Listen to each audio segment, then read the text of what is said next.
Kita mulai ya. Langsung saja itu akan kita ini di Carter chapter 21 differential cost digunakan untuk what kind of decision making ya. Ya antara lain yang akan kita ilustrasikan ini ya.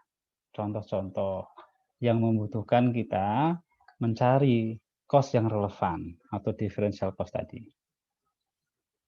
Contohnya kan yang pertama dan kedua itu urut nih. Kita kan bicara ya kemarin contribution margin, bicara perilaku biaya, ya kan? Dan kita bicara dalam pengambilan keputusan jangka pendek itu biaya tetap adalah tetap, kan gitu ya. Nah, jadi karena kapasitasnya biasanya masih idle, ya, maka itu biaya tetapnya, oh ada yang idle. Maka akan sangat menarik ketika ada tawaran produksi, padahal kita punya idle capacity, kan gitu ya. Nah, kemudian kemarin juga sudah kita diskusi, ketika produksi kita mencapai suatu titik tertentu, titik impas, setelah titik itu nambah volume itu adalah profit. Karena profitnya sebesar contribution margin ratio, naik terus. Karena biaya tetapnya ya tetap, enggak. Biaya tetapnya sudah terjadi segitu, mau nambah unit atau tidak. Jadi menarik sekali ketika ada tawaran-tawaran produksi tambahan. Ya kan? Nah, jadi ini contohnya ada tawaran produksi tambahan. Kita terima apa enggak gitu kan? Ya sebenarnya sih langsung terima kalau dia mau bayar harga yang sama. Sebenarnya selama idle tanpa Anda hitung tuh sebenarnya ya pasti profit gitu. Nah, tapi kalau ada soal ya Anda tunjukkan kan profitnya berapa, contribution marginnya berapa, differential cost-nya berapa gitu ya. Nah, tapi ada kasus juga ya bahwa mereka special order tetapi reducing price, minta harganya lebih rendah. Saya nggak bisa pakai pen, kenapa nih?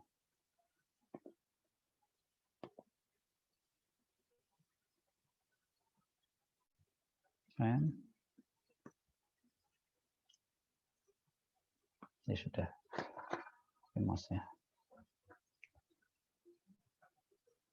Ya. Jadi sama, minta tambahan, tetapi harga yang di pasaran kemarin berapa, dia maunya lebih rendah gitu. Maka kita bandingkan dong, apakah masih untung atau tidak gitu. Logis ya, nanti tinggal lihat dong yang relevan. Itu kalau kapasitas idle-nya ada. Kalau melewati, ya, berarti mungkin kalau kita terima, kita perlu sesuatu, misalnya sewa mesin atau beli mesin, berarti biaya lagi. Itu biaya-biaya relevan nanti ya. Dan seterusnya ya, termasuk nanti bicara tentang make or buy, kita mau bikin sendiri atau beli. Kemudian ada pabrik atau produk yang tidak menguntungkan. Ini sebenarnya betul-betul tidak menguntungkan atau masih sebenarnya contribution marginnya masih positif sehingga tidak serta merta oh ini kita hentikan saja ya seperti itu. Sebentar ya.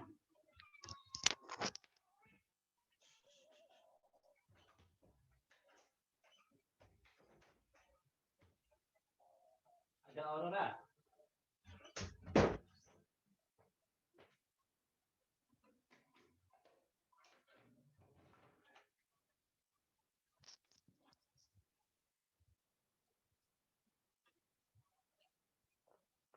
Langsung saja kita masuk ke cost-nya ya. Tadi kita bicara cost-cost yang incremental, yang berbeda tadi. Ya, tentu variable cost itu ya.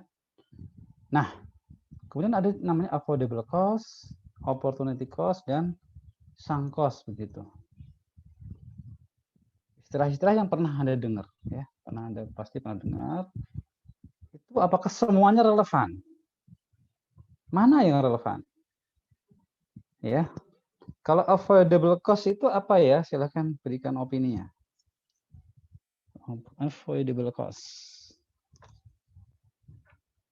Mas, Mbak, siapa? Ada avoidable, ada opportunity. Kalau avoidable apa ya?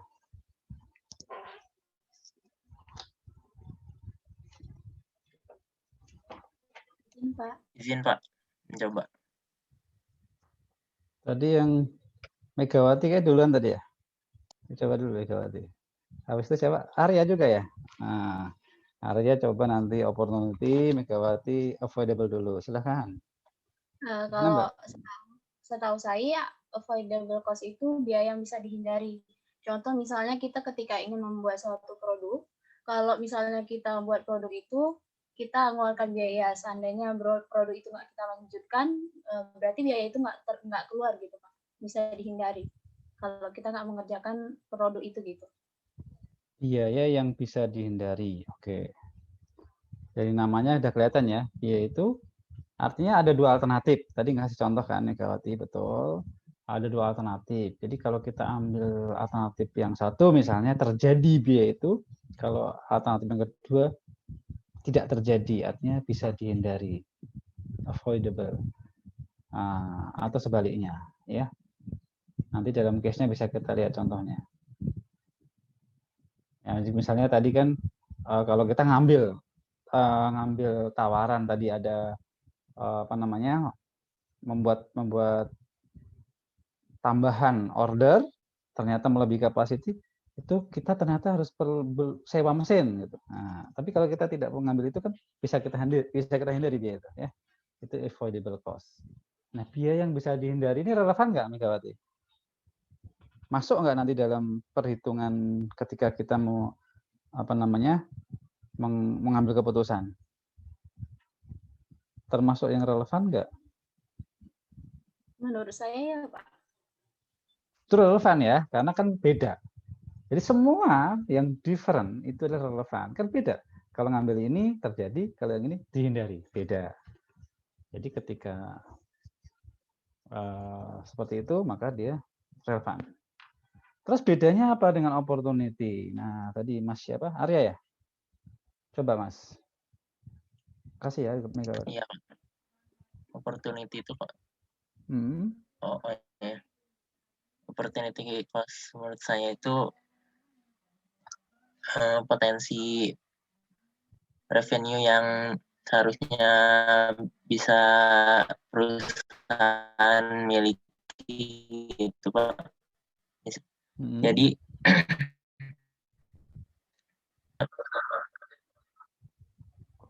perusahaannya nggak ngambil alternatif tersebut Pak. Oke. Nah, jadi lebih memilih yang lain. Oke, keywordnya tadi adalah ada potensi ya, potensi benefit, potensi revenue gitu ya, yang hilang kan ya. Cost itu kan sesuatu yang dikorbankan. Jadi Ya. ada potensi benefit yang hilang. Kasih contoh yang ini deh, yang nyata, bisa nggak? Opportunity cost. Kalau perusahaan ngambil keputusan ini berarti kehilangan. Kalau alternatif satu dia ada tuh benefit, begitu dia ngambil yang kedua hilang, maka dia opportunity cost bagi alternatif kedua begitu. Contohnya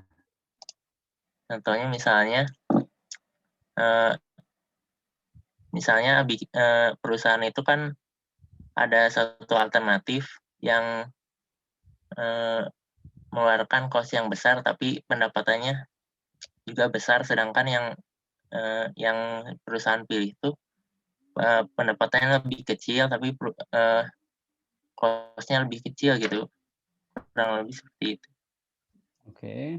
Ada profit yang berbeda. Ya, profitnya apa, dari mana gitu ya. Kita kasih contoh gini. Kalau tadi kan kalau yang affordable tadi dia butuh sewa mesin. Nah, kalau ini enggak, justru perusahaan ini punya mesin disewakan. Nah, karena nganggur. Berarti kan ada revenue kan? Kemudian ada tawaran baru. Nah, kalau tawaran itu kita ambil, mesin itu kita pakai. Maka apa? Di tawaran kedua, revenue yang selama ini didapat dari menyewakan itu hilang. Ya kan? Bagi tawaran kedua itu opportunity cost, itu dia kehilangan benefit dari menyewakan. Kehilangan revenue seperti itu. Ya, insya Allah nanti lebih jelas di case-case-nya. Ya, Pak, baik. Kemudian ada sunk cost. Apa tuh sunk cost? Coba yang lain.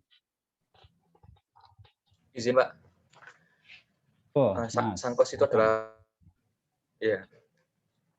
biaya yang sudah terjadi di masa lalu dan tidak dapat diubah di masa depan, Pak. Yang sudah terjadi. Tanam, tenggelam bahkan. Itu sing. Ya, sudah terjadi, tidak berubah, mau ngambil alternatif 1 ataupun 2. Nah, sekarang balik ke kita. Anda nih, kuliah. Oke lah, SPP nggak bayar. Nggak keluar sunk cost-nya. Mungkin waktu itu ngekos bayar. Kuota bayar, atau diganti kuotanya. Beli buku, gitu. Ini yang duit ya, kita bicara. Itu semua sunk cost yang sudah terjadi. Anda lulus nggak lulus, itu terjadi gitu. Ini ngomongin ini aja ya, biar kita memilih lulus gitu, memilih yang benefit gitu ya. Memilih serius. Jadi Anda mau lulus nggak lulus apa aja? Duitnya tetap keluar kan? Tetap terjadi. Anda memilih rajin nggak rajin gitu, itu semua terjadi. Nah, kalau lulus, biaya yang lewat tadi nggak kepikiran apa-apa, karena benefitnya lebih besar. Kalau nggak lulus, mungkin orang tua baru mikir, udah keluar segitu banyak, nggak lulus, duit saya dibakar saja kemarin sepertinya kan gitu ya. Itu baru terasa kalau disia-siakan sunk cost itu. Kan semuanya sudah terjadi sunk cost. Sedangkan opportunity itu yang ke depan. Kalau nggak lulus itu hilang opportunity yang banyak sekali loh. Harusnya kalau lulus tuh dapat ini, dapat ini, dapat ini. Ya, jadi kalau nggak serius, kemudian berakibat tidak lulus misalnya, Anda sunk cost-nya sudah tenggelam, tentu sudah ngeluarin duit banyak. Ditambah semua potensial benefit itu opportunity cost juga hilang. Sayang banget kan? Padahal perjuangan cuma berapa lama sih? Gitu. Ya, perjuangan harus dinikmati kan, dapat ilmu. Ya perjuangan pengorbanannya mungkin HP-nya dikurangin lah, gitu. itu aja rasa malasnya dilawan lah, gitu ya. Itulah perjuangannya. Padahal kalau Anda lihat, kalau Anda tidak berjuang seperti itu, Anda kan banyak kerugian tadi, sunk cost jelas terjadi, opportunity cost lebih tidak terhitung lagi, kan begitu. Ya, baik. Saya lanjutkan. Sebelum ke case-case-nya, ini sedikit ya, agar memperjelas. Jadi pertama ada pilihan kan, ini saya ambil dari Hongren sepertinya, di kartu nggak ada. Kita punya pilihan, mau bangun atau tidur lagi. Ya ada pilihan, minimal 2 kan, at least 2. Ya kan, seperti ini. Kemudian kita definisikan, oh bangun tidur lagi gitu. Terima order atau tidak kan gitu di sini kita. Terima atau tidak gitu. Kan harus memutuskan. Setelah itu identifikasi ya, baik cost dan revenue yang relevan tadi. Yang kalau kita ngambil ini future revenue-nya apa? Future cost-nya apa? Kalau yang ini juga seperti itu. Ya. Oke. Ini pastikan kalau tidak relevan ya tidak usah diinikan. Oke, yang relevan itulah disebut diferensial tadi ya, disebut differential cost analysis. Berbeda antar satu alternatif dengan alternatif yang lain dan semuanya itu adalah future. Ya. Jadi kalau saya tidak ngambil, saya tidak terima order, tidak nambah tuh biaya. Variable cost-nya kan nggak, tambahannya 0 karena nggak nambah unit. Tetapi kalau kita terima order bikin lagi 1000, berarti 1000 kali variable cost rate. Nah, makanya variable cost itu adalah differential cost. Incremental kan, dia berbeda. Revenue juga berbeda dong. Kalau kita nggak ngambil, nggak dapat apa-apa, 0. Kalau ngambil, bisa jual berapa? Berarti dapat. Nah, incremental revenue dibanding dengan incremental cost-nya tadi, ya positif atau negatif kan itu. Oke? Nah, ini tadi sudah kita bahas, memperkenalkan kan. Kalau kita memilih salah satu, ada biaya yang bisa dihindari gitu. Itu affordable.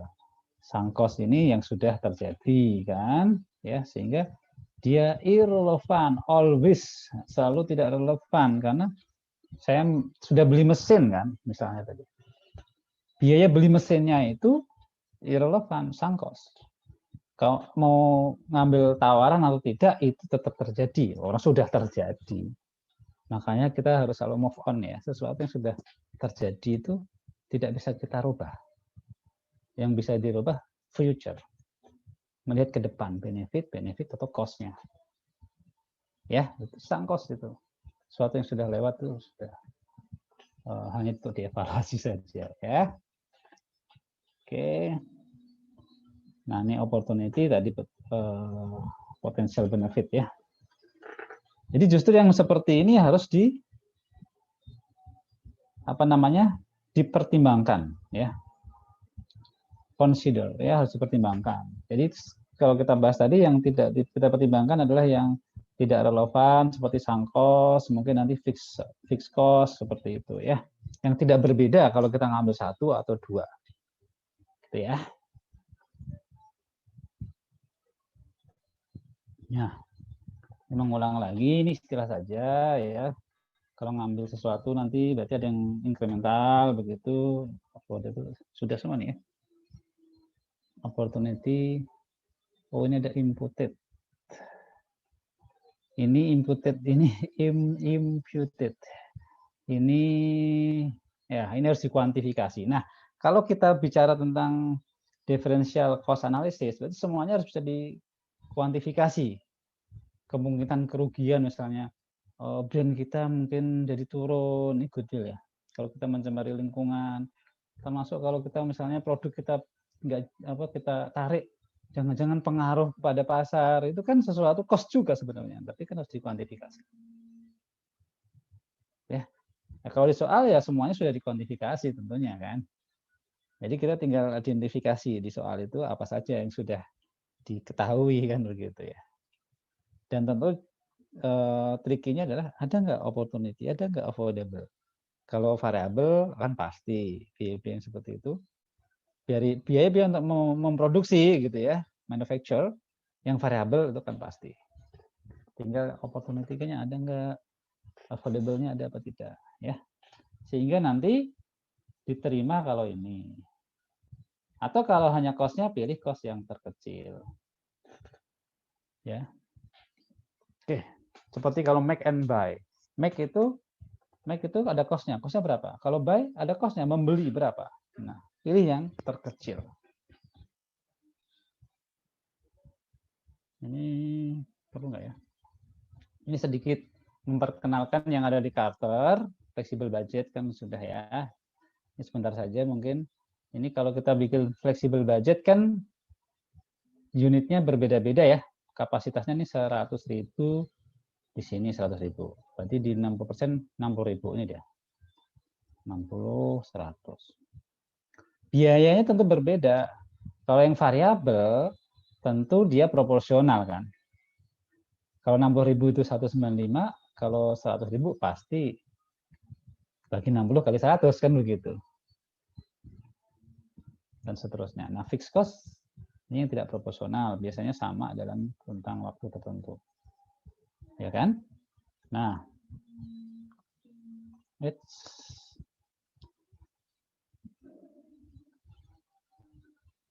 ini cuma memperkenalkan yang disebut differential cost di sini tuh yang mana sih? Yang berbeda. Misalnya antara kalau kita memproduksi 60% dengan 80%. Maka yang berbeda adalah cost-nya 423 dikurangin 324 kan gitu saja. Incremental berbeda, yaitu dapat 99. 500 dengan 423 76. Atau 100 dengan 60 berarti 500.000 dengan 324 ya kan? Berapa seperti itu. Incrementalnya, differential cost-nya. Kalau per unit berarti gimana dong? 4,96 dari mana nih? Ada yang tahu?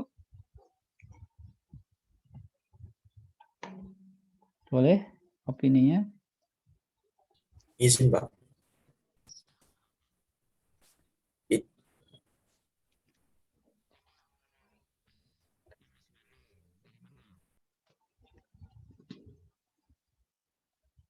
Suaranya belum keluar. Izin Pak, Silakan. kalau menurut saya itu 99.150 dibagi 80.000 dikurangi 60.000 Pak. Jadi 99.150 dibagi 20.000. Mungkin Oke. Pak. Iya. Differential cost-nya berarti kan biaya ini dikurangin ini. Tadi sama dengan 99 sih ya. Artinya biayanya dikurangi biaya sebelumnya, dibagi unit dikurangi unit. Jadi delta. Delta biaya, kenaikan biaya dikurangin kenaikan output-nya. Betul sekali. Seperti itu ya. Berarti 99 dikurangin dibagi 20. Coba dicek. Dan seterusnya itulah differential cost per unit. Nah, kemudian kita lanjut aja masuk ya ke case-case-nya. Nah, sebelum saya masuk, mungkin ada yang mau ditanyakan atau didiskusikan?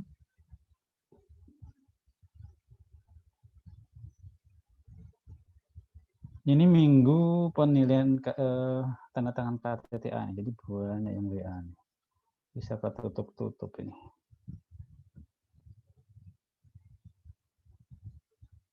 Lanjut ya, nggak ada ya?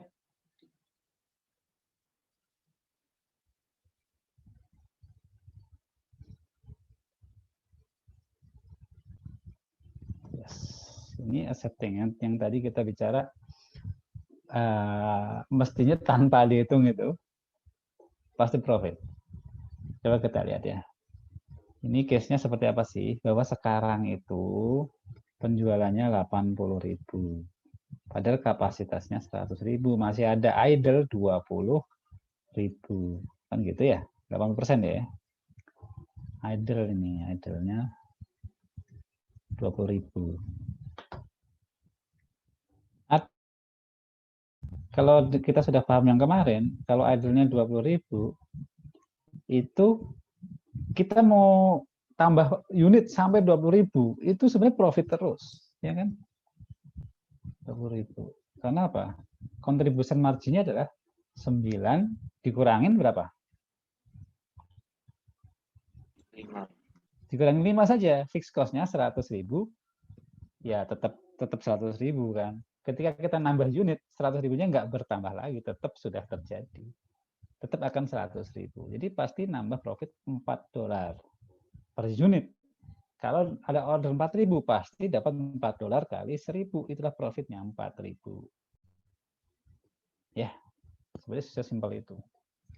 Nah, di Carter ini coba ditunjukkan begini. Berarti yang sekarang berjalan kan 80.000 unit kali 9 kan salesnya. Ini sekarang. Variabelnya juga begitu, 80.000 unit kali 5 kan. 400. Berarti ini. Fixed cost-nya 100.000. Oke, profitnya 220. 100.000-nya.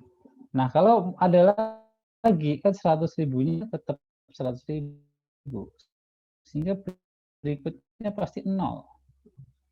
Betul tadi. Berarti kita akan selalu dapat 9 kan? Ini 9 kali 1.000 sama 1.000. 5 kali 1.000. Ya pasti $4 per unit ya. Nah, kalau apa namanya? Kalau melihatnya fixed cost-nya dipertimbangkan kan jadi bingung tuh. Ya kan? Padahal dia tidak relevan karena sudah mau ditambah berapapun selama 100.000 unit ya tetap fixed cost-nya 100.000. Tidak akan menambah. Ya.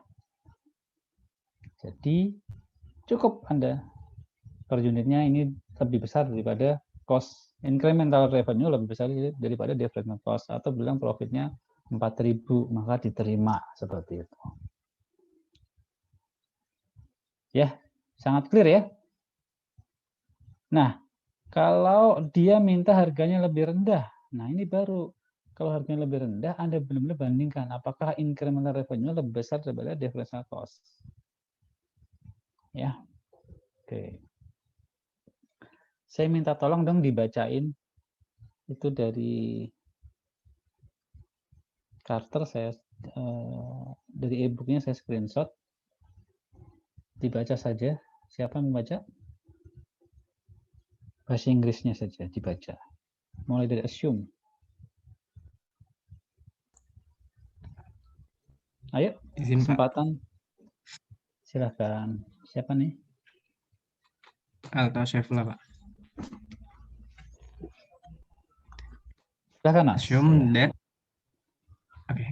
assume that during 20A, Rosenberg Company manufactures 150.000 units using 90% of its normal capacity. The fixed factory overhead is $1.250.000, which is $2,5 for each unit. Ya. Manufacture when operation are at 100% of normal capacity, dalam kurung 1.250.000 dibagi 500.000 units. The variable factory overhead rate is $0,5 per unit. Oke.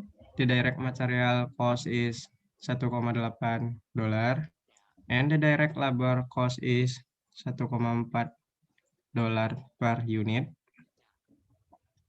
Batch level and product level costs are zero because only one product is produced by this company.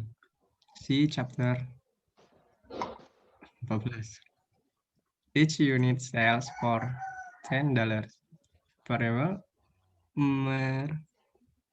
marketing expense, dalam kurung shipping expense and sales commissions is $0,5 per unit. Ya. Fixed marketing and administrative expense total $800.000. On the basis of this data, the akuntan statements such as the one present in exhibit 212. Kasih. Cukup jelas ya. Kalau di ilustrasi memang semua data diketahui ya. Jadi contohnya mirip dengan yang tadi sebenarnya. Ada idle capacity berapa Mas Altos idle-nya? Nah, lanjut Mas Altos, kita ngobrol. 50.000. Tuh kan. 50.000 itu idle. Nah, di paragraf berikutnya, karena tempatnya nggak cukup, nggak bisa saya taruh, intinya ada tawaran itu. Ya. Dia mau tambahan, tapi maunya 100.000. Idle kan cuma 50.000 ya, tapi dia nggak mau 50.000, maunya 100.000. Saya mau beli ya 100.000, tapi harganya sadis juga ini. Normalnya $10, dia mintanya cuma $6. Ya sadis ya. Apa namanya? Negonya itu ya. Hampir separuhnya gitu loh. Dia mintanya $6. Oke. Kalau secara full costing kan langsung kelihatannya aduh, atau secara ini murah banget mintanya. Tapi kan ini harus rasional, semua harus dicoba apakah memang masih menguntungkan atau tidak. Nah, Anda diminta seperti itu, mempertimbangkan. Kalau diterima, itu incremental revenue berapa, differential cost-nya berapa, positif atau negatif. Ya, seperti itu. Nah, tadi case-nya ini 50.000 idle. Ya kan?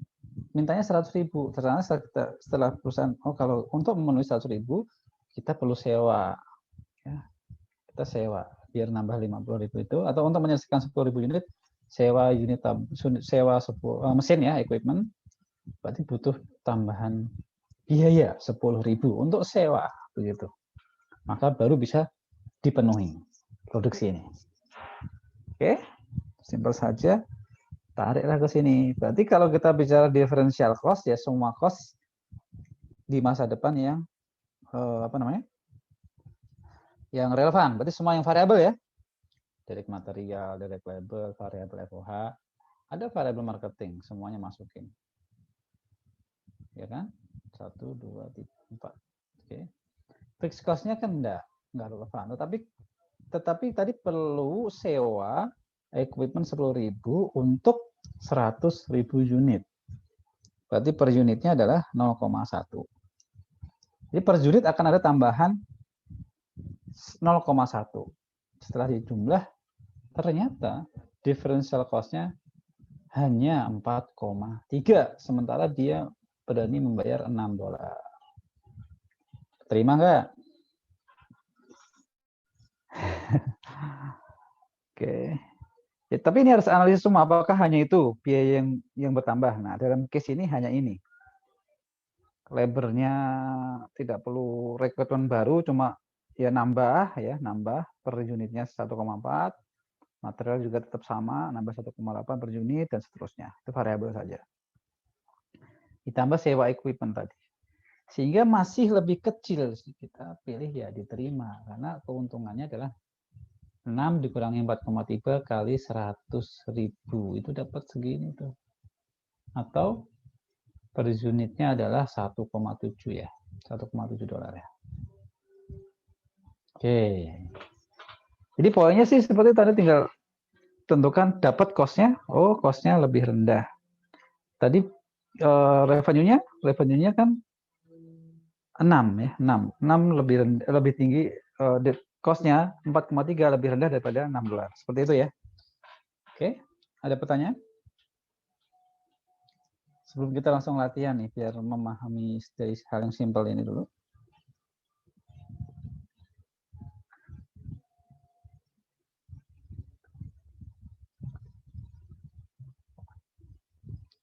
Cukup ya. Nah, ini ada latihan. Dari sini Anda nanti bisa mengenal tuh mana yang opportunity, mana yang avoidable. Ya. Coba dikerjakan, tapi sebelumnya coba ada yang mau membaca sehingga semuanya punya pemahaman yang sama nih. Gantian biar punya partisipasi semuanya. Ayo. Silakan, siapa? Gabriel. Gabriel. Ya, Mas. Gabriel. Gabriel. Silahkan dibaca dari atas ya. The management of James Industry has been evaluating whether the company should continue manufacturing component or buy it from an outside supplier. $100 cost per component was determined as follows: direct material $15, direct labor $40, variable manufacturer overhead $10, fixed manufacturer overhead $35. Total is $100. James Industry. Mas Gabriel, stop dulu ya. Nah, biar sama-sama paham. Nah, iya, ini ternyata soalnya tentang apa? Tentang make or buy ya. Harusnya latihannya setelah ini, saya terlalu ke depan ada ngopinya. Gak apa-apa. Jadi ini apa? Apakah continue manufacture artinya apa? Membuat atau beli saja, gitu kan? Kalau membuat itu biayanya 100. Tapi 100 ini full costing apa direct costing, Mas Gabriel? Direct material, direct labor, variable fixed, apa? Full costing. Full kan ya, full. Semua biaya manufacturernya ada 100. Ya. Nah, oke. Sedangkan nanti kalau beli berapa? Nah, coba dibaca lagi, lanjut. Paragraf berikutnya, sampai selesai paragrafnya. James Industries use 4,000 component per year. After Light Inch submit a bid of $80 per component. Some members of management felt they could reduce costs by buying from outside and discontinuing production of the component. If the component is obtained from Light Inch, James' unused production facilities could be leased to another company for $50,000 per year. Ya. Oke. Makasih. Makasih ya. Jadi kebutuhannya ini ya, kebutuhan dari komponen 4.000. Jadi dia selama ini membuat untuk memenuhi diri sendiri kan ya, perusahaan. Nah, kemudian ada perusahaan apa namanya lainnya biasanya dia menawarkan harga berapa? $80. Maka beberapa anggota manajemen merasa, wah kalau beli $80 itu lebih murah kan gitu. Ya, Feld dapat mengurangi itu. Kalau gitu kita nggak usah produksi saja, ya kan? Lebih murah. Terus apa lagi? Kalau kita nggak produksi, kita bisa sewain loh. Ya, mesin kita kan diproduksi. Sekarang kita beli, harganya $80 doang, lebih murah. Satu. Kedua, mesinnya bisa kita sewain, dapat berapa? 50.000 per tahun. Ya, apakah betul itu lebih menguntungkan? Nah, coba Anda. Yang A itu pertanyaan, apakah betul itu lebih menguntungkan? Sehingga Anda pilih, jadinya kita beli saja atau tetap membuat. Nah, coba disusun. Itu sebenarnya cuma 5-10 menit, nggak nyampe itu. Ya.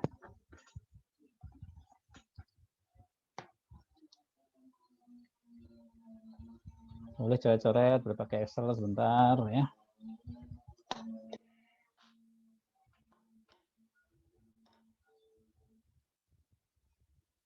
Sambil saya nyari file-file yang lain, saya buka dulu ya.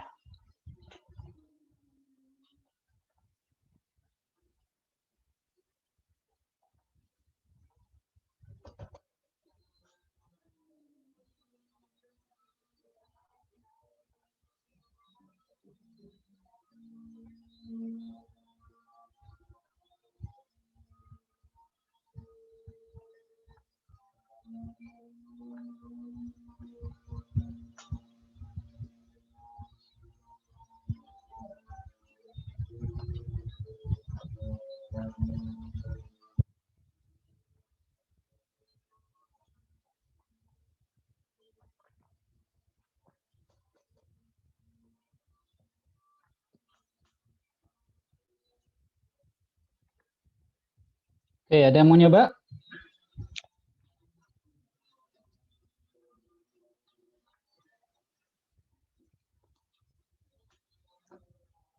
Nyoba untuk langsung diskusi, saya yang ngetik saja, nggak usah ini, saya yang share Excel, nanti saya ketik di situ, hasilnya seperti apa.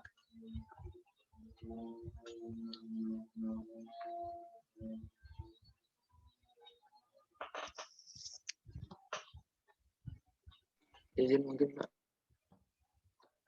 Lanjut, Gabriel mau lanjut? Mau Pak, tapi kalau salah nggak apa-apa Pak. Tanya teman-teman, kalau salah gimana? Ya nggak apa-apa lah. Ya, ini tidak ada salah benar. Nah, oke. San Gabriel, dia mau nyoba nggak? Saya tawarin yang lain dulu. Saya stop share, kita buka di Excel saja. Mana ya?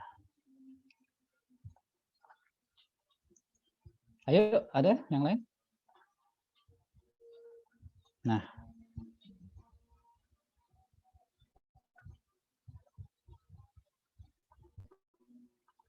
Udah, silahkan. Gimana Mas? Yang A ini. Apa yang Anda pikirkan? Apa yang akan Anda bandingkan? Silahkan. Itu sih Pak, apa namanya? Pertama kan itu dulu Pak, apa namanya? Saya ininya yang 50.000 yang list itu Pak. Yang list itu kan tambahan gitu Pak. Nah, pertama sih itu Pak, 50.000 dibagi 4.000 kalau nggak salah. Jadi kita mau ngitung cost per unit ya? Iya, cost per unit tambahannya. Oke, nah tambahan. Tambahan ini sebenarnya kalau istilah kita apa? Kalau ini kita kalau memilih membeli, ya itu menjadi oke nggak apa, bikin aja dulu. 5.000 dibagi 50.000 dibagi 4.000 ya? Iya Pak. Oke, itu enggak? Kebanyakan. 50.000. Iya, dibagi 4.000. 12,5 ya? Itu dari sewa. Terus? Habis itu karena fix manufacturing overhead-nya apa namanya tadi Bapak bilang itu apa namanya 0, jadi tinggal apa namanya ditambahin direct material, direct labor sama manufacturing overhead ya Pak. Direct labor factory gitu ya. DM DL variabel FOH. Terus udah Pak. ya. Jadi ini diapain? Dijumlahin Pak untuk jadi itu apa namanya incrementalnya. Jadi ini biaya apa? Ini dibandingkan dengan itu Pak bitnya. bitnya. Oke, jadi kalau kita di sini kalau kita beli itu kalau membuat ini make ini buy. Kalau buy costnya adalah 80. Kalau membuat costnya adalah 1 direct material, direct labor, apa? Terus ada cost lagi. Ini disebut opportunity cost bukan? Karena ini adalah yang akan hilang kalau kita membuat. Betul nggak?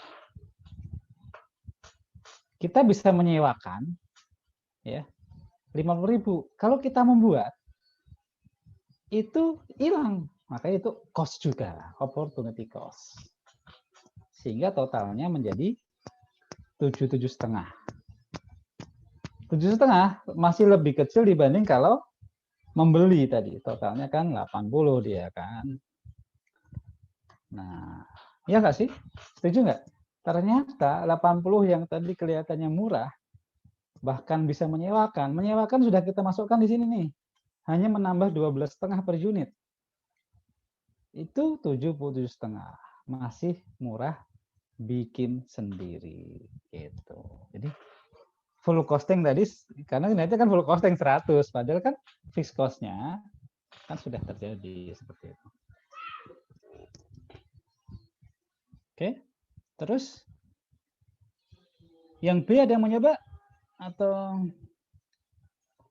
yang B? Lanjut aja Mas Gabriel ya, yang B baca coba. Yang B, assume the company could eliminate production supervisors with salaries totaling $30,000 if the component is purchased from an outside supplier. Indicate if the company should make or buy the component and the total dollar difference in favor of that alternative. Maksudnya gimana tuh? Berarti ini jawaban A ya. Sekarang jawaban B.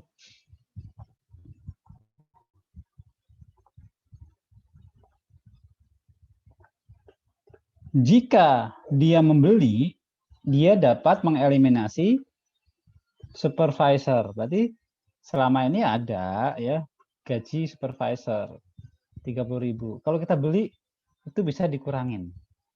Jadinya dia menjadi apa tuh? Avoidable cost kan? Iya nggak? Bisa dihindari kalau kita beli. Maka kita tambahkan lagi di sini. Karena kalau kita buat ada namanya avoidable cost. Kalau kita beli itu bisa dihindari gitu. Sebesar 30.000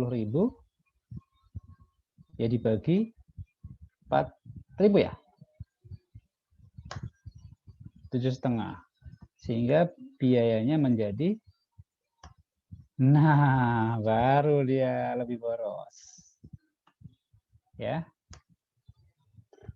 Baru kita merasa, oh iya biayanya tuh kalau kita beli, ada kita bisa mengeliminasi ini. Bisa kita merentalkan ini. Nah, ini affordable cost ada 7,5. Opportunity cost ada 12,5. Ternyata 85. Barulah membeli lebih murah. Gitu ya.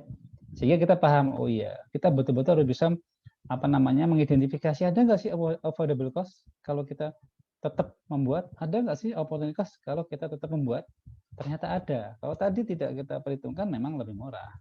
Tapi setelah itu masuk semua, bisa menjadi lebih mahal. Oke. Bisa dipahami semua ya? Ini asumsinya memang fixed cost-nya ya, tetap seperti itu. Ini informasi kurang lengkap ya. Artinya fixed cost-nya tidak relevan di sini ya. Oke. Baik. Kita lanjut. Berapa nih? 8.30. izin nanya Pak. Silakan. Tadi kan saya buat juga orang-orang di Excel, tapi hasilnya Caranya? sama Pak. Difference-nya sama 5, Hanya. tapi beda Pak gininya. Prosesnya kan Bapak tadi kalau misalnya produksi avoidable cost-nya menambah cost yang jika produksi. Tapi saya buatnya jika beli itu mengurangi cost jika beli kan berarti 80 dikurangin 7,5 seperti itu. Apakah ini boleh juga Pak atau ini hanya kebetulan sama gitu? Boleh saja. Jadi ngelihatnya dari sisi mana ya? Mas Made hasilnya akan sama ketika kalau di sini memandangnya sebagai opportunity cost. Di sini memandangnya kan di sini justru mengurangi ya kan? Itu Mas ya?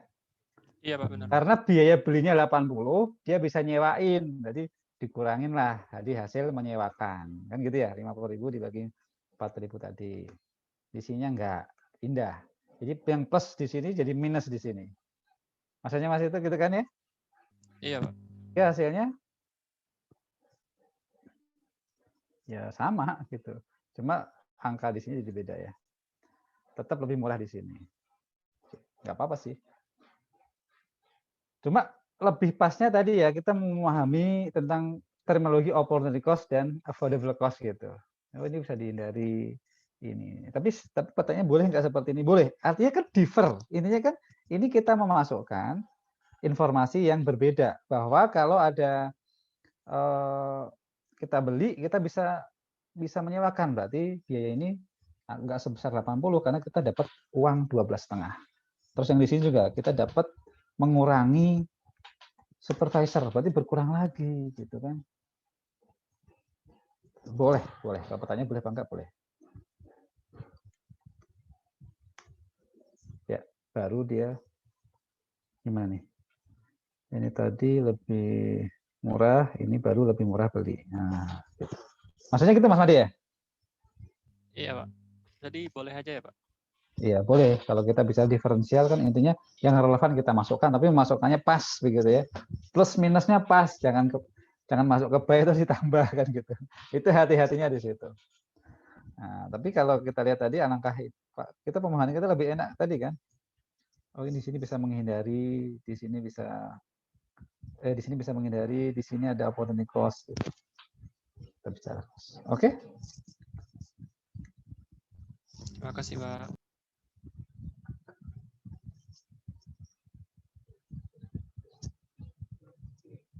Saja ini dua alternatif ya. Dua alternatif yang hasil keputusannya akan sama saja. Kita lanjut ya. Lanjut dulu. Tadi sampai di sini. Terus baru make or buy ya. Saya salah nih. Oh, latihan. Lewatin dulu. Nanti kalau waktunya cukup ya. Make or buy-nya tadi sudah. Nggak apa-apa. Nah, nggak apa kan kita apa namanya?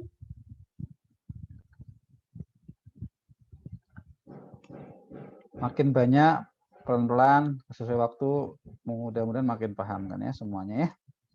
Nah, silahkan sekarang siapa mau baca? Nah, kita kesempatan untuk berpartisipasi dan memahami bareng-bareng ya.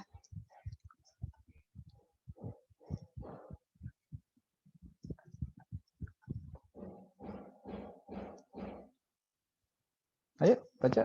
Siapa mau? Gantian. Share screen sepertinya.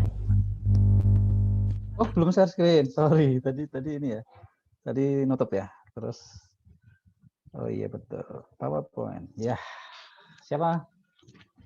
Monggo. Dari assume lagi. Sebenarnya berasumsi ini. Maksudnya mengilustrasikan ya.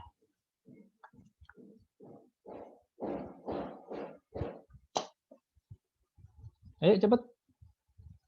Izin Pak. Ya, Mas Noval, silakan. Assume that Kiska Corporation plans to introduce a new product that requires a component part that can be purchased from an outside vendor at a cost of $5 per unit or manufactured in-house. The corporation has sufficient excess capacity to manufacture 10,000 units of the component part the quantity needed during the first year. The prime cost per unit for the component part are expected to be $1.8 for materials and $1.2 for direct labor. The factory overhead rate is 200% of direct labor cost.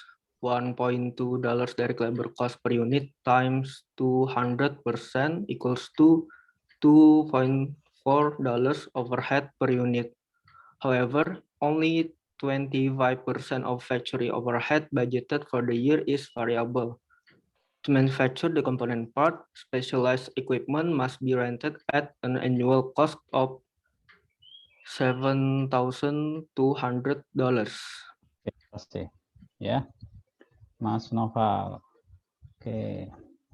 Jadi mau membeli atau membuat? Kalau membeli harganya tadi $5 ya, sudah ya. Terus kalau membuat biaya-biayanya seperti yang disebutkan tadi, ditulis semua tuh, direct material, direct labor. Nah, terus di sini FOH rate-nya kan 200%, 200 kali 1,2 dapat 2,4, 2,4-nya 25%-nya adalah variabel, gitu kan? Sisanya fix kan gitu. Itu semua data yang ada. Nah, biaya membeli sudah tahu $5. Sekarang kalau membuat, ya, membuat itu mana yang relevan? Maka yang relevan adalah, karena dia disebutkan masih idle ya, maka fixed cost-nya tidak, kan gitu saja, langsung dieliminasi, ini enggak. Kemudian ditambah ada biaya, ya, biaya untuk sewa, ya kan? Biaya untuk sewa. Kalau membuat perlu sewa 7.200 ya. 7.200 itu dibagi dengan berapa? Dengan unitnya ya. 10.000. Nah, kita masukkan saja yang variabel-variabel tadi ya. Ini tidak. Kemudian 7.200-nya dibagi 10.000 dapat angka 4,32. Kalau beli adalah $5. Berarti terjadi lebih hemat mana? Membeli atau membuat sendiri? Lebih kecil membuat, berarti lebih hemat membuat sendiri. Kalau kita bikin sendiri terjadi penghematan. Gitu. Cost yang lebih kecil ya. Cost yang lebih kecil adalah dengan membuat 4,32. Nah, hematnya berapa tuh? 6,8 ya. 6,8 per unit kali 10.000 adalah 6.800. Berarti kita bikin saja gitu. Oke, semuanya? Nah, kalau contoh tadi ditambah lagi kan. Oh, kalau bikin sendiri kita ada kehilangan harusnya kalau beli itu tadi ada ya mandornya, biaya yang bisa dikurangin sebagainya gitu, ada affordable, itu tambahan ya, seperti itu harus dipertimbangkan. Baik, lanjut ya. Ini contoh ketika ada beberapa pabrik ya, facilities di sini ada pabrik. Kemarin kita sudah bikin seperti ini ya, produk begitu, ini pabrik. Bahwa ini contoh ketika kita pakai full costing itu company dapat profit 40.000 ya kan, tetapi kalau kita lihat totalnya masing-masing contribution-nya income-nya itu seperti ini 30, 23, ini rugi loh 13 gitu. Sehingga kalau melihat full costing ini mungkin akan berpikir seandainya ini saya shutdown, kejam juga ya, shutdown, itu profitnya akan bertambah 13.000 dong, ya kan? Ini 0 kan? Jadi 0 kan 30 tambah 23, jadinya 53.000 gitu, bukan 40.000 kan gitu ya? Kalau hanya melihat full costing, ya. Jadi kalau melihat seperti ini, oke. Kalau begitu pabrik 3 ditutup saja. Nah, apakah seperti itu? Tentu sebenarnya pabrik 3 itu menguntungkan atau tidak menguntungkan itu bisa dilihat dengan model direct costing-nya, ya. Karena di situ akan melihat contribution margin-nya sebenarnya positif, sudah negatif atau masih positif. Tadi kan 13.000 ya. Oke, 13.000. Ternyata setelah di break dengan direct costing, ya, yang seperti kemarin, ya 40.000 ini setelah di break dengan direct costing, contribution margin-nya yang kita tandain itu ternyata pabrik 3 itu masih punya contribution margin $20.000. Memang ya fixed cost yang bisa telusuri itu 23 lebih besar. Ya kan? Nah, maka ini pertimbangannya harus hati-hati begitu. Ya, intinya seperti itu. Kalau asumsinya ya, kita gampangnya nih. Kalau contribution margin 20.000, kalau dia nambah produk kan selalu nambah naik kan? Karena dia salesnya nambah 40.000, cost-nya berkurang 19 dan 1, berarti 20 kan? Sehingga contribution 20.000. Yang ini kan fix sudah nggak terjadi lagi. Nambah bisa nutup 23. Karena yang dua ini fix gitu. Jadi contribution margin ini kemudian jadi pertimbangan sebenarnya pabrik 3 ini masih sanggup nggak menjual lebih. Kalau sanggup sebenarnya bisa nutup itu. Satu. Jadi jangan buru-buru di shutdown gitu. Yang kedua, shutdown cost ya. Kalau tutup tuh ada biayanya loh, ya. Tutup ada biayanya, apalagi nanti buka lagi. Biayanya kalau lebih besar daripada minus ini ya jangan ditutup gitu. Itu dua. Ya, yang pertama bahkan tadi contribution margin-nya masih positif. Gitu. Jadi secara ini kalau di differential cost itu yang relevan yang ini saja. Bahwa dia masih positif, mestinya tidak ditutup. Kalau tidak ada informasi yang lain, mestinya dia tidak ditutup karena masih punya contribution margin positif. Ya. Ya, pertanyaannya memang dia masih bisa produksi lebih dan dijual enggak gitu kan. Sales kan berarti bisa dijual. Kalau dipaksain produksi sih mungkin bisa kalau ada idle, tapi dijual enggak itu informasi yang lainnya. Kalau informasi bilang bahwa itu sudah maksimal, berarti tinggal dibandingkan dengan shutdown cost-nya. Oke. Nah, berikutnya lebih detail lagi. 3.000 ini sebenarnya di pabrik itu produknya apa saja? Ya, 3.000 kan? Produknya kan ada 3 nih, 1, 2, 3. Sebenarnya yang rugi itu yang mana? Kan lebih detail lagi. Jangan lihat pabriknya saja, lebih detail lagi. Di pabrik itu apa semua produk itu merugi? Ternyata hanya produk 3 yang merugi.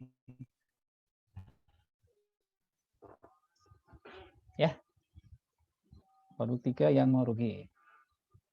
Nah, kemudian ketika kita bikin direct costing base begini, meskipun produk 3 merugi, contribution margin-nya pun masih positif. 3.300. Fixed cost-nya banyak. Ya seperti tadi, kalau dia produksi lagi lebih banyak, bisa saja menutup itu. Menutup 7.300. Kan 7.300-nya kan nggak bertambah lagi. Satu pertimbangannya. Jadi pertimbangan pertama, contribution margin masih positif. Sehingga masih mungkin untuk menghasilkan profit setiap kenaikan penjualan. Ya. Yang kedua, mungkin pertimbangannya di perusahaan banyak loh, banyak. Contoh, apakah kalau kita shutdown ini berpengaruh kepada penjualan 1 dan 2 kan gitu. Misalnya, tape cleaner ini bisa terjual 16.000 karena orang melihat ada cleaning solvent. Jadi cleaning solventnya mungkin pelengkap gitu. Kalau perusahaan ini tidak menjual itu mungkin tape cleanernya tidak terjual sebanyak ini. Oh, berarti hati-hati kalau seperti itu kan. Begitu yang produk 3 dijual, produk 1 turun itu penjualannya. Wah, bahaya malah. Ya, pertimbangannya banyak seperti itu ya. Kalau di perusahaan. Jadi bisa membayangkan tuh di perusahaan itu seperti apa. Karena kadang-kadang ada produk yang didiskon, mungkin mereka punya tuh data ya. Ini sebaiknya bagaimana. Tetap kita jual.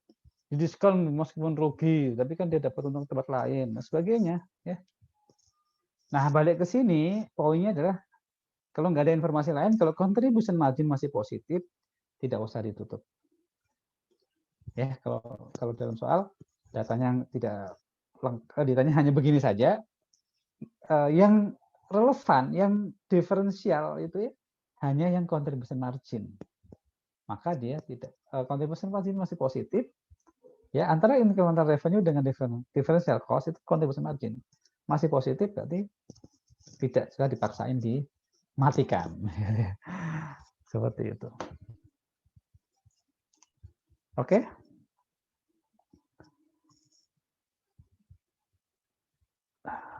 Ada pertanyaan? Kalau enggak kita lanjut lagi, biar kita selesaikan dulu. Ini case apakah langsung dijual atau diproses lagi. Jadi semua case di sini semua membandingkan sih future-nya seperti apa, future revenue-nya seperti apa, future cost-nya seperti apa. Kalau langsung dijual, berarti langsung ketahuan kan. Ini apa nih? Full oil 20.000 galon. Harganya berapa full oil? Ini dia. Langsung dijual berarti 20.000 kali 1,4. Ini ya. Berarti ada dua pilihan. Pertama, langsung dijual without cracking, tanpa diproses. Nah, ini istilahnya itu cracking ya. Atau diproses lagi. Yang pertama langsung dijual, nggak ada biaya apapun lagi kan, nggak perlu proses kan. Yaitu 20.000 kali 1,4, 28.000. Kalau diproses sepertinya bisa menghasilkan revenue lebih tinggi. Iya, tetapi juga perlu tambahan biaya. Maka perlu dicari future cost dan future revenue-nya. Incremental revenue dan differential cost-nya. Oke. Kalau diproses dengan biaya 10 sen itu dapatnya apa? Jadi gasolin yang harganya 1,68 ini, dari gasolin 15.000 harga 1,8 dan tetap full oilnya 3.000 harganya 1,4. Yang 2.000 menguap hilang. Ya kita lihat future-nya ada revenue dari gasolin dan full oil 15.000 dan 3.000 itu yang incremental revenue-nya. Totalnya 29.400. Nah, kelihatan lebih menguntungkan ya meskipun ada yang hilang ya. Tetapi ada biaya 10 sen, 0,1 kali prosesnya kan 20.000 galon yang diproses tadi ya, meskipun akhirnya hilang. Per galon. Kan semua galon itu kan 20.000 diproses. Hasilnya 15.000 gasolin, 3.000 full oil. Jadi dikurangin 2.000 dapat ternyata lebih rendah. Ya kan? Malah loss kalau kita proses lebih lanjut. Sehingga pilihannya ya nggak usah diproses lebih lanjut begitu ya. Oke. Dari sini makin ini ya, makin memperjelas ya bahwa kita tuh pilihan itu masing-masing pilihan diidentifikasi 1, 2, masing-masing dilihat revenue dan cost-nya gitu. Future revenue dan future cost-nya. Nah, ini yang terakhir.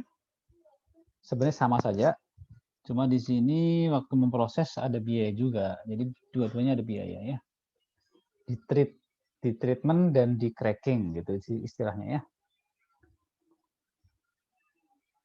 Oke, ini oke. Ada dua pilihan, mau di treatment saja tetap sebagai kerosin atau diproses, di crack menjadi mana hasilnya ini, yieldnya hasil kalau cracking itu menjadi gasolin dan full oil. Ada yang loss juga, namanya juga ini ya, benda cair, gas lagi nih, benda cair ya.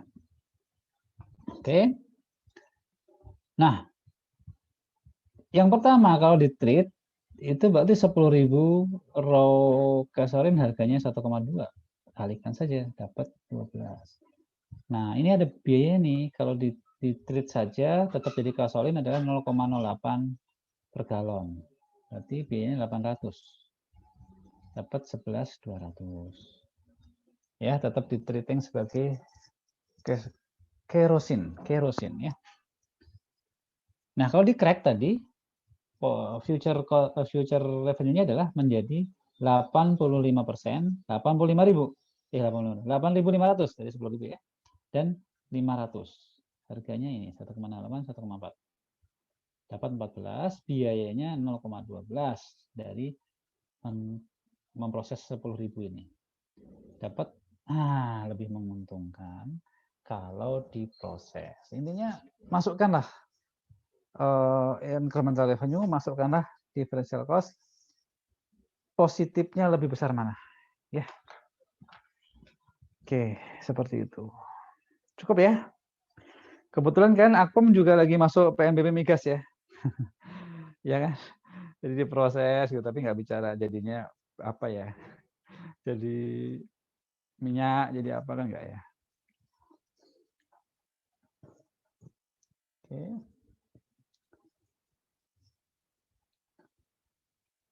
Tadi ada latihan, sebelum latihan yang di sini. Yang ada di slide ini ada latihan.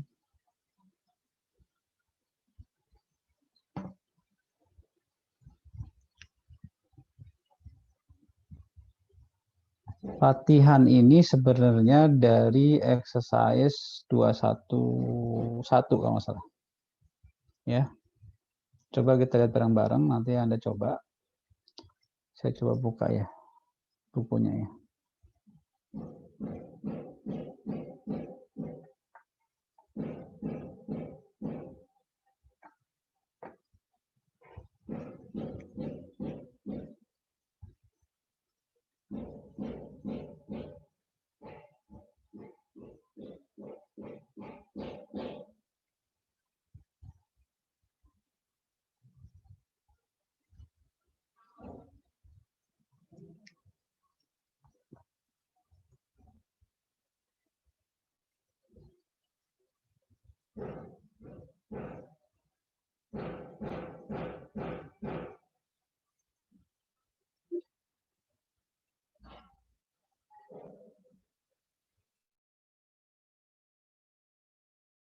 Dari sini.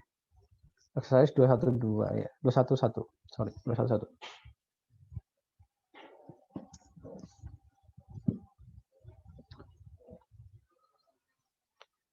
Pertanyaannya apakah harus menerima tawaran bisnis yang baru? Tawarannya apa sih ya? Kalau saya ringkas seperti ini.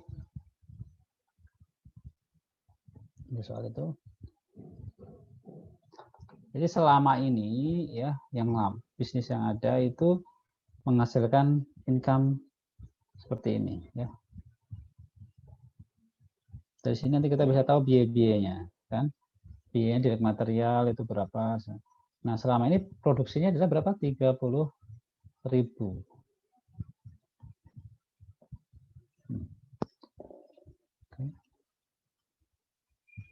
30.000. Ya, masih 70%.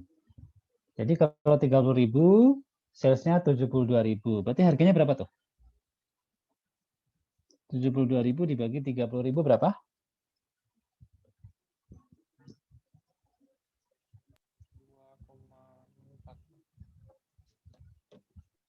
Iya. 2,4. 4 ya, 2,4. 2,4. Nah, ini tawarannya itu kontrak selama 2 tahun, setiap bulan membeli 5.000 kilo. Tapi maunya harganya 1,8, padahal itu kan dia 2,4 ya. Dia maunya 1,8. Kamu kenapa sih?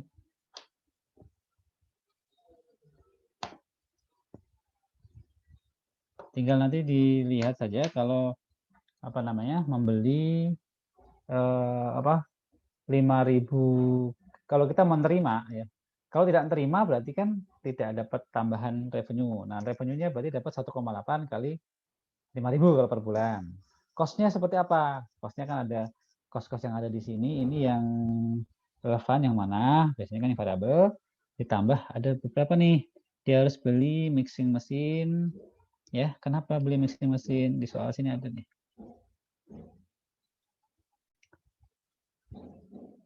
Dia harus beli karena harus mengubah warna ya. Ada perbedaan ini ya. Dia minta. Kemudian juga ada tambahan produk ini ya, perubahan warna itu bikin bahan bakunya nambah 0,01 kg. Oke.